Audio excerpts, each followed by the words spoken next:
Okay, for today's video mga ka-farmers, mag-unboxing tayo ng ating in-order na incubator para sa ating mini backyard farm. Meron na tayong katuwang sa pagpaparami ng mga alaga nating manok, Peking duck at pato.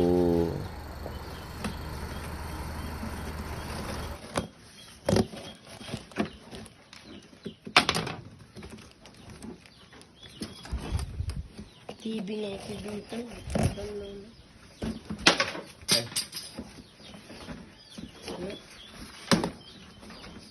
TV daw ito dito.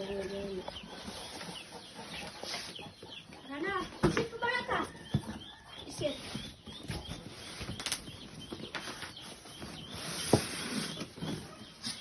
May sigla na na. Ano ka na?